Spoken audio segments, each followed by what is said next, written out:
सत साहेब सभी को राम राम। कैसा लगता होगा जब एक इंसान दूसरे को कहता है कि तू अछूत है।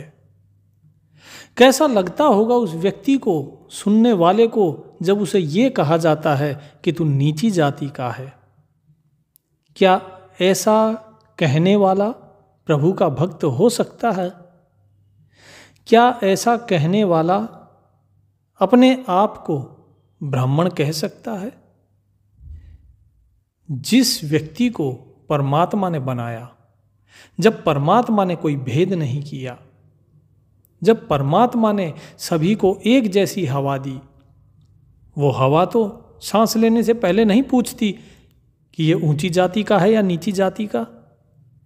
जल तो कभी प्यास मिटाने से पहले नहीं पूछता कि तुम ऊंची जाति के हो, मैं तुम्हारी प्यास मिटाऊं और नीची जाति की नहीं मिटाऊं।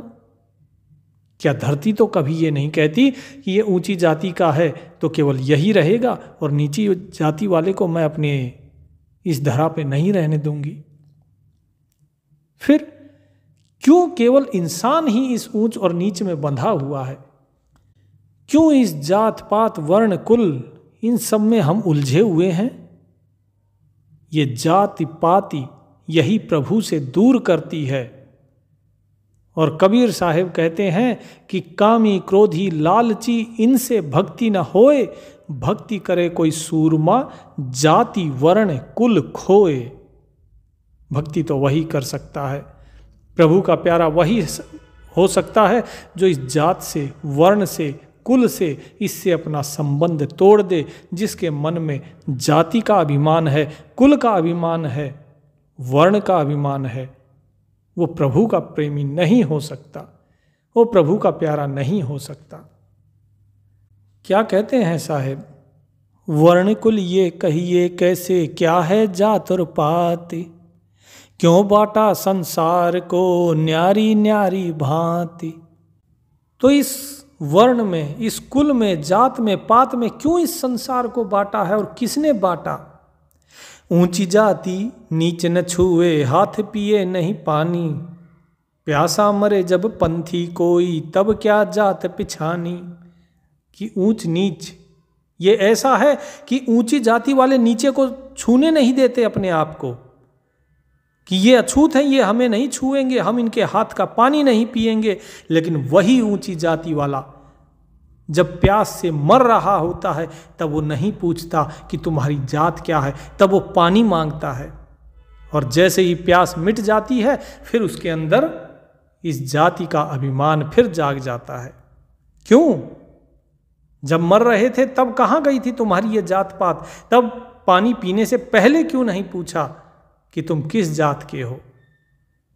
पानी की क्या जाति कहिए, सबकी प्यास मिटाए, जो कुछ पड़े ग्रहण सब करती, अग्नि सबको जलाए। कि अग्नि जो भी उसके अंदर डाल दो वो सभी चीज़ों को भस्म कर देती है। वो ये नहीं देखती कि ये ऊंची जाति का है या नीची जाति का, वो हर घर के चूल्हे में जलती है। पानी हर एक की प्यास बुझाता है। धरती की क्या जात बखानो, सबको धारण करती, ऊंच नीच जाने नहीं कुछ भी, सबका पालन करती। ये तो सबको पालती है धरती, तो कोई ऊंचा हो या नीचा हो कोई भेद नहीं करती। क्या अंबर की जाति पूछिए, कहो कौन कुल जाति, बादल बनकर सब पर बरसे, खेत बाग फल पाती। खेत हो, बाग हो, फल हो, पत्ता हो, सबके ऊपर बादल बरसते हैं। तो क्या जात कहेंगे इस आसमान की, इन बादल की? श्वास श्वास में सुमिरन करियो, पवन एक ही भाई, ऊंचा नीचा कोई नाही, सब घट पूर्ण साई। क्या ऊंचा क्या नीचा कुछ नहीं है, सब मन का वहम है, लोगों का बनाया हुआ है। श्वास श्वास में सुमिरन करो, चाहे शूद्र हो या ब्राह्मण, क्षत्रिय हो या वैश्य, सबकी श्वासों में एक ही पवन चल रही है, एक ही हवा आ रही है। और जब सभी के हृदय में वो एक ही परमात्मा विराजमान है तो ऊंचा कैसे हो गया कोई और नीचा कैसे हो गया? इस ऊंच नीच को जानने वाला वो सबसे बड़ा अज्ञानी है जो ऊंच को और नीच को जानता है। अर्जुन सर्जुन ठाहरे सतगुरु की प्रतीत, सतगुरु यहाँ न बैठिए ये द्वारा है नीच। जब एक वेश्या के घर पे जब कबीर साहब बैठने लगे तो अर्जुन सर्जुन ने क्या कहा कि हे सतगुरु यहाँ मत बैठिए, ये जो दरबार है इसका ये द्वार है, ये नीच है।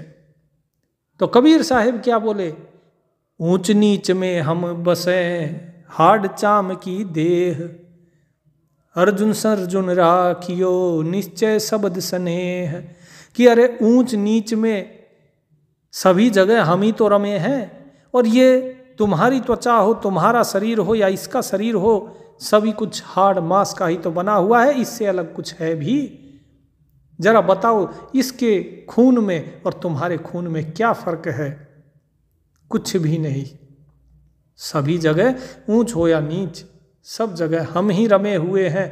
तो मैं ना ऊंचा हूं ना नीचा हूं, तो ये भी ना ऊंची है ना नीची है, सब मालिक के बंदे हैं। इसलिए केवल उस शब्द के अंदर प्रेम रखो, रखियो शब्द स्नेह।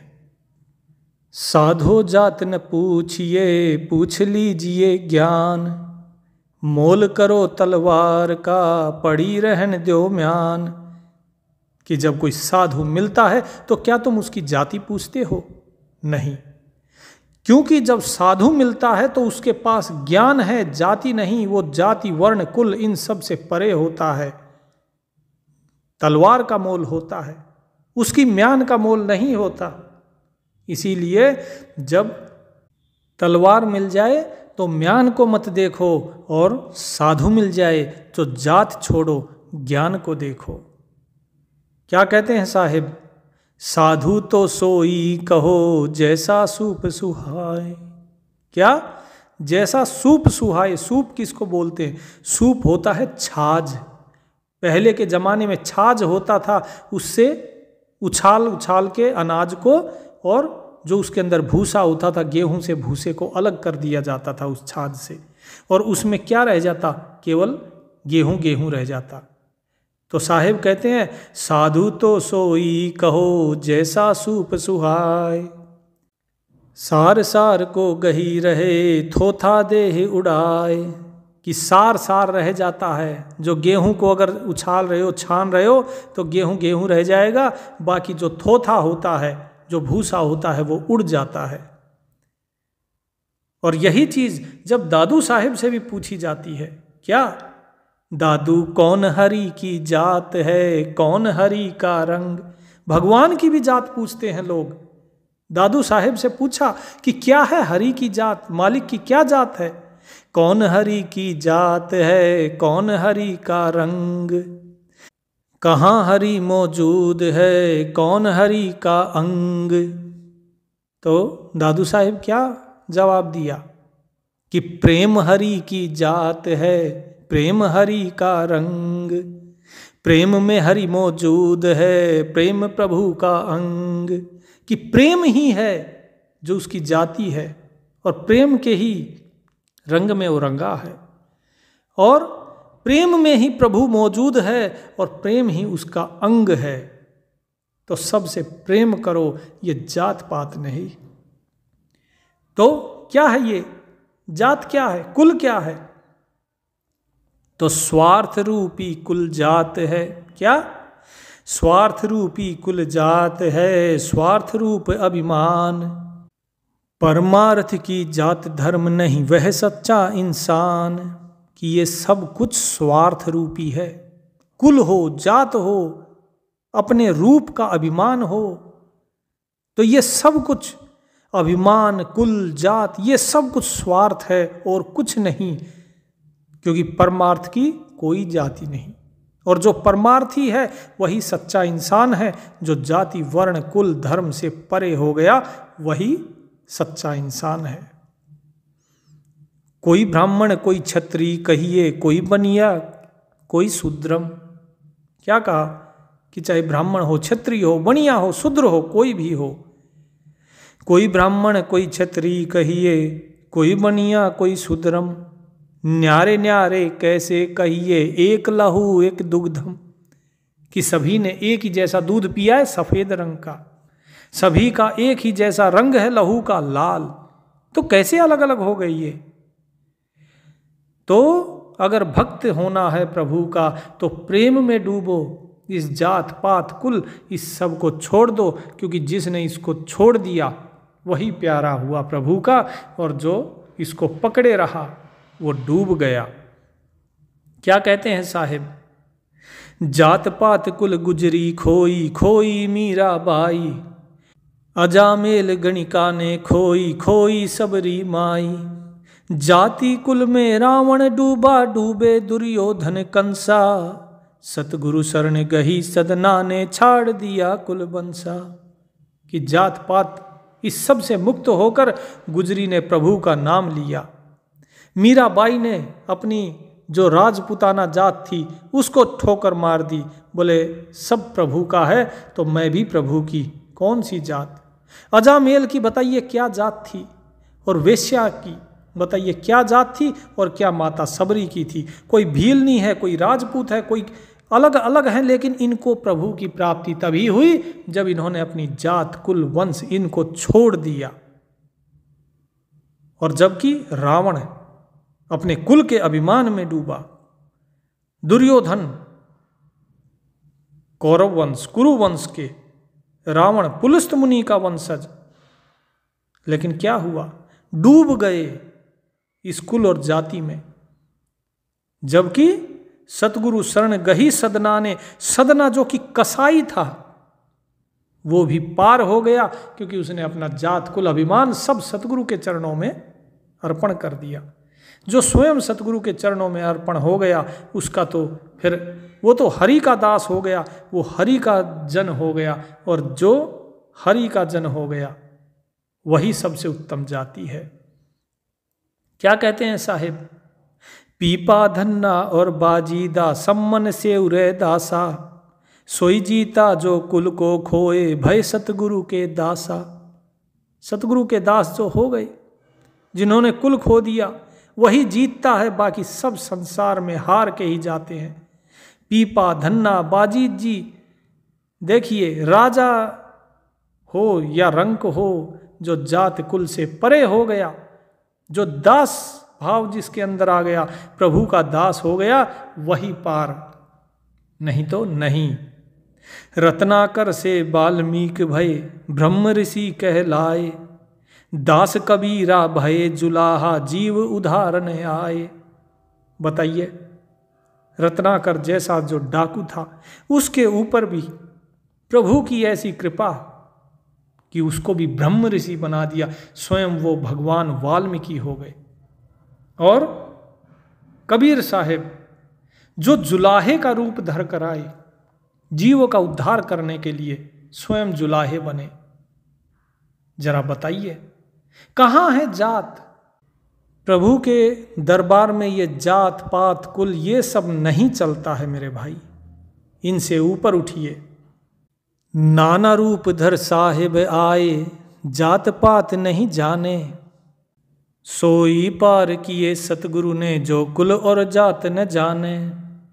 कि अनेकों अनेक रूप धर के आए हैं साहिब, और हर बार उन्होंने इस जाति वर्ण कुल इसके जो बेड़ियां हैं इनको तोड़ने की कोशिश करी, लोगों को जगाया। उन्होंने भीलनी को भी तारा, उन्होंने धन्ना जैसे जाट को भी तारा, उन्होंने सेवक को भी तारा, और उन्होंने राजा को भी पार उतारा। प्रभु ने कभी किसी के अंदर जात पात का भेद नहीं किया है। साहिब कभी भेद नहीं करते हैं, वो सिर्फ एक ही जाति देखते हैं, प्रेम की जात। वो सिर्फ प्रेम करना जानते हैं। जब साहिब से पूछा कि तुम्हारी जात बता दो, तुम किस जात के हो, तो साहिब ने क्या बताया? बोले कौन तुम्हारी जात बोलिए, कौन तुम्हारी दाई। तो क्या कहा साहिब ने?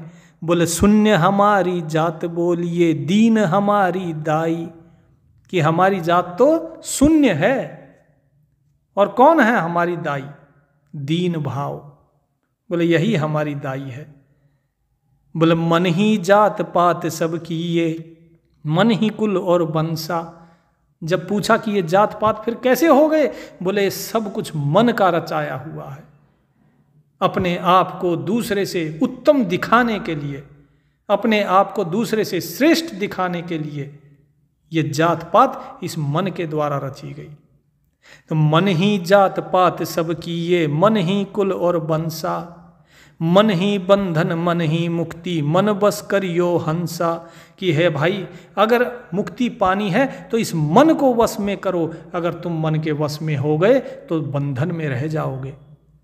ये सारी जात पात, ये सब कुछ मन का बनाया हुआ, इसे छोड़ दो, इस बंधन को तोड़ दो, तभी पार होगे, नहीं तो नहीं होगे। पहले अपने खुद को देखो, अपने मन को जानो। आत्म रूपी हंसा खोजो, कौन हो तुम पहचानो। कि पहले खुद को देखो, जानो खुद को, जो मन है तुम्हारा उस मन को जानो। उसके बाद फिर तुम अपनी आत्मा रूपी इस हंस को ढूंढना कि कौन हो तुम, पहचानना अपने आप को। और जब पहचान जाओगे तो फिर मुक्त भी हो जाओगे। अभी तो तुम्हें यही नहीं पता है कि तुम कौन हो। तुम तो दूसरों की बनाई जाति में उलझे हुए हो। किसी ने तुमसे कहा तुम ब्राह्मण, और तुमने मान लिया हाँ तुम ब्राह्मण हो। किसी ने कहा शूद्र हो, तो मान लिया शूद्र है। लेकिन क्यों है, कैसे है, क्या कभी इस चीज पे विचार किया? नहीं। तो पहले स्वयं को जानो, उसके बाद फिर प्रभु को जान पाओगे। सत साहिब।